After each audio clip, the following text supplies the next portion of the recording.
our youth, urban and rural, who have to stand up and put their hands to this job of changing India and uniting our people.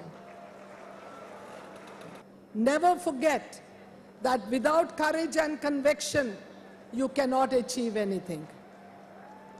And I would say to you, go from here like lamps that have been lit. Go from here as leaders who will bring change. Go from here as young Indians who are physically fit, mentally alert, and spiritually alive. This is what will make you true citizens of a great nation that needs you to lead, to change, and to create an inclusive society in which there will be justice for all and development which will bring change. Dhanyavad, Jai Hind, and may God bless you all.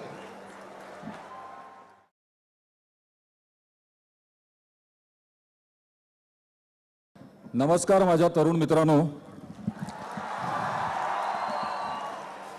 महाराष्ट्रामध्ये मला लेखक, भटक्या वगैरे म्हणून ओळखतात, actor, अभिनेता, model म्हणून ओळखतात.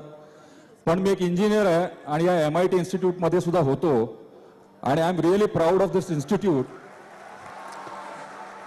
that they are doing such a praiseworthy job of getting all the youth, such a dynamic youth here and youth leaders. They are driving them into politics. मी आता एक हॉलिवूडला प्रोजेक्ट करून आलो. त्याच्यामध्ये लकीली माझ्याबरोबर सगळी जी मंडळी होती त्यातले 3 टेक्निशियन्स ऑस्कर अवॉर्ड विनर्स होते. So I was really lucky to work with them. One was my makeup man, his name was Paul Patson. त्याला ब्रेव हार्ट या पिक्चर करता ऑस्कर मिळाला. हा माणूस अख्खी रात्र उभा राहून सगळ्या आर्टिस्टला न थकता मेकअप करायचा. त्याचं स्वतःचं आयलंड आहे, स्वतःचं विमान आहे. मी त्याला विचारलं, अरे बाबा तुझे एवढे असिस्टंट आहेत सगळं, तू एवढा कष्ट कशाला घेतोस? त्याने मला सांगितलं, sir no pain no gain. म्हणजे या कंडिशन मध्ये सुद्धा तो माणूस म्हणतो की मी कष्ट केल्याशिवाय मला काही मिळणार नाही. तीच गोष्ट होती रोलँड जॉफीची, ज्याला 4 ऑस्कर अवॉर्ड्स आहेत. Director, cameraman Ben. या लोकांकडून मी खूप काही शिकलो. Dedication, sincerity. मला वाटतं हे सगळे तुमच्यामध्ये आहे. I feel this particular programme is really well executed and the type of discipline I am seeing amongst you is really praiseworthy. हीच डिसिप्लिन, हेच डेडिकेशन, हीच सिन्सिअरिटी जर तुम्ही ठेवलीत तर I am very sure you are going to give a very good breed of politicians to new India. Thank you. जय हिंद, जय Maharashtra.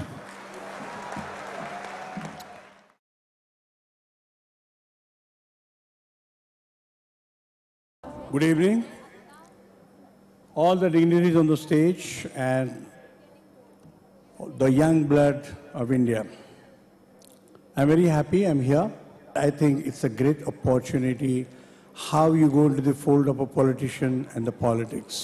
I think you're really, really fortunate.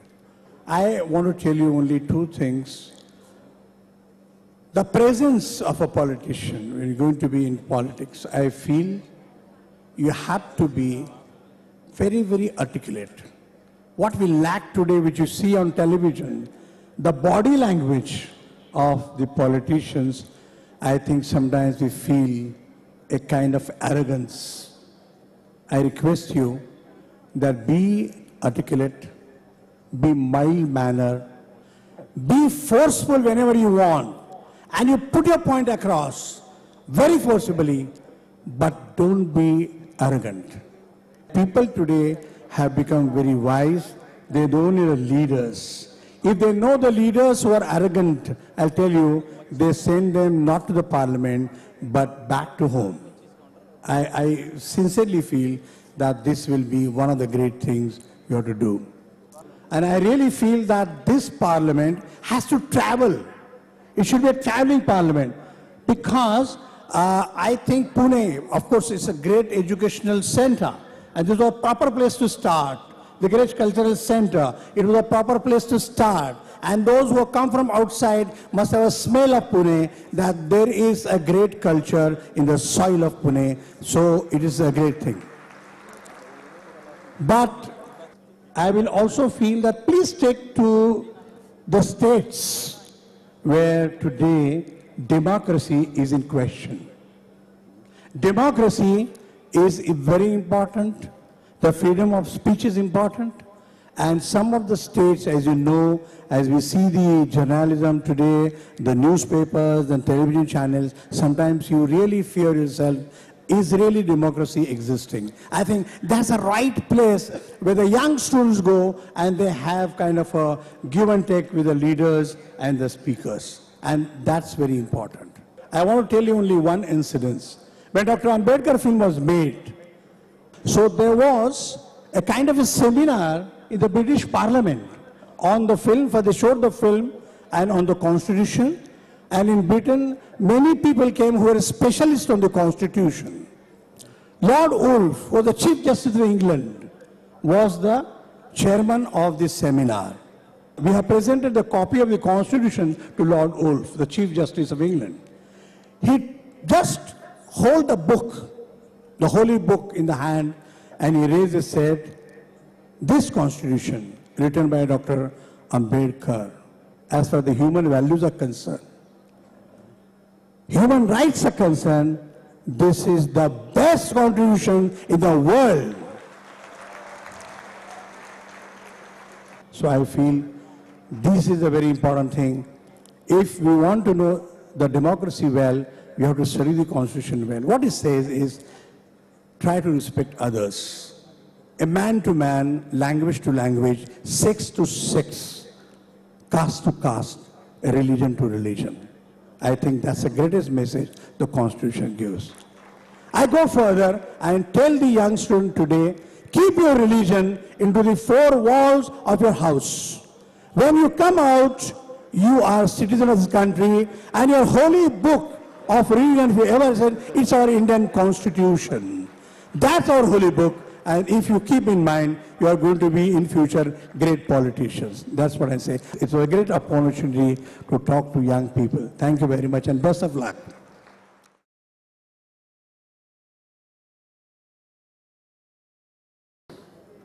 Good evening, friends.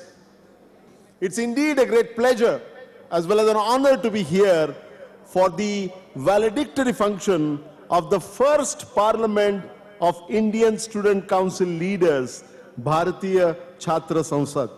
And I want to, at the very outset, I wish to congratulate MIT and the government of Maharashtra for having taken this historic initiative of Bharatiya Chhatra Sansad to bring together general secretaries, joint secretaries, socio-politically active students from as many as 33 universities in Maharashtra and 2,000 colleges from outside Maharashtra, and bring them for having an interface with a number of thought leaders from different walks of life. And above all, I want to congratulate you all. You know, when they ask me, what is the outcome of this conference? I say, 6,000 stars are born in this conference. You know, what we see here is a very vibrant demonstration of very vibrant democracy that we have. In fact, just look at the contradiction. Just few days back, we saw that the Indian Parliament के काम में बहुत बाधा आ गई थी, और यहाँ हमारे विद्यार्थीगण ने बता दिया पार्लियामेंट कैसे चलाया जा सकता है. So I want to congratulate you all for this very good idea, well conceived and very well, brilliantly implemented. At the time of our independence, the then leader in United Kingdom, Winston Churchill, wrote a letter to the then king King of Britain, saying that democracy can never survive in a country like India because this country is divided into so many castes and creeds and religions.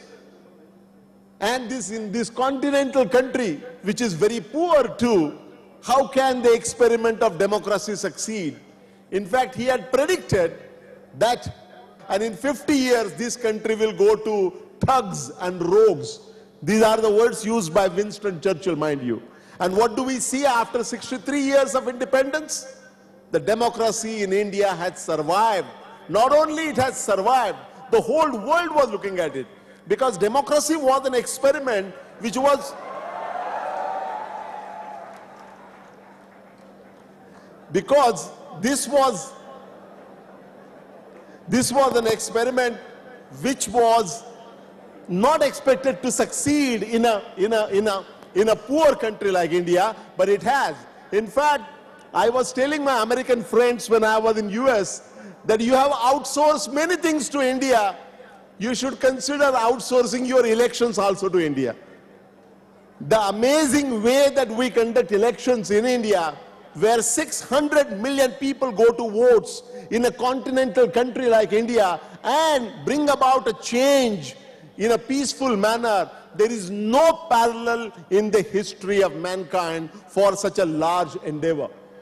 You know, we don't get enough credit for that, but just look around our country and what do we find? Has democracy survived anywhere in the neighboring countries? It has not, but it has survived. There are, of course, problems, minor problems here and there, but democracy has succeeded, and that happens to be our greatest strength.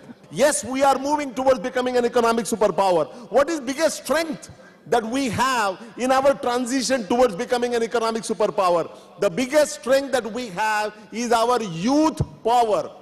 Do you know that the average age of India is only 24 years? Do you know that the average age of China is in the year 2020? Our average age would be 29 years, at which time China's average age would be 37, America's average age would be 37, Western Europe's average age would be 42, and Japan's average age would be 48. So what they have is a large and growing old population, and what we have is large and growing young population. How is it important? It is very important because if you look at all the developed countries, when have they achieved their maximum development? They have achieved their highest rates of growth when those countries were having large and growing young population. Now the table is turned. They have large and growing old population, and it is country like India which has large and growing young population. Believe me, you know, until just 5 years back, we were looking at population as the biggest problem that we have. Now worldwide, everybody recognizes that it's not the size of population that matters, it is the age composition of population that matters, and we have a great advantage there, what is called demographic dividend. This is the source on the strength of which India is marching to become an economic superpower. We already have accelerated growth, and we will, in the next 2 or 3 years, we should cross the threshold of 10% growth, and that was the dream of our founding fathers, and that dream is close to realization. So if you rank today, India has emerged as the second fastest growing country in the world.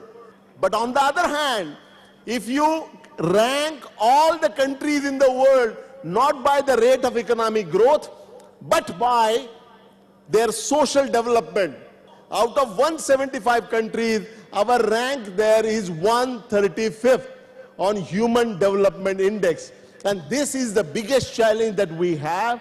Looking at the rate of growth, we are the second fastest in the world. But looking at the social development in terms of Human Development Index, we are in the bottom 20%. This is the contradiction which happens to be the biggest challenge, and the youth will have to come forward to address this big challenge that we have.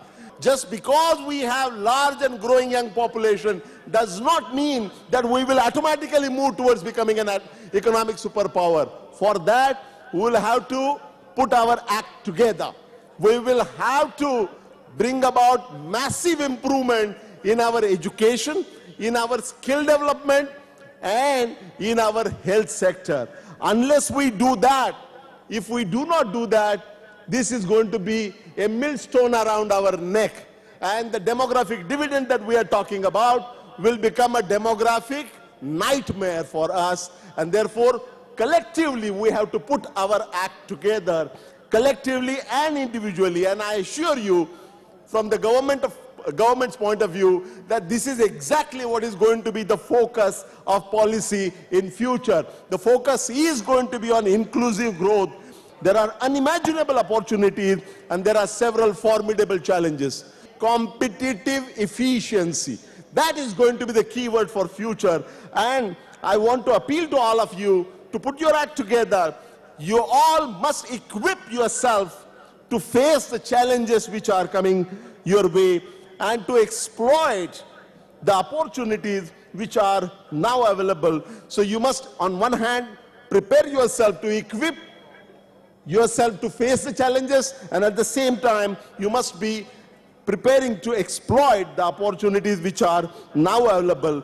Do not forget that as you are growing, you are taking a lot of things from the society. Never forget that you owe it to the society to share what you achieve. India is bound to become an economic superpower in the near future, and in this transition, it is you who is going to play very, very important role. And I am very happy that in this conference, there was a very deliberate, concerted effort was made to bring you to interact, not only with each other, not only to network with each other, but opportunities to have interface with several thought leaders in so many different walks of life. And I'm very happy at the outcome of this. And this should not stop at this point. I said earlier that 6,000 stars are born, and this movement has begun, and we should be taking this movement forward. And this is the movement which will gain momentum as things turn out. And this momentum earned will take India closer to all of you individually and collectively, playing the role that you are destined to play in shaping the future of our great country. I wish all of you all the very best. Thank you very much.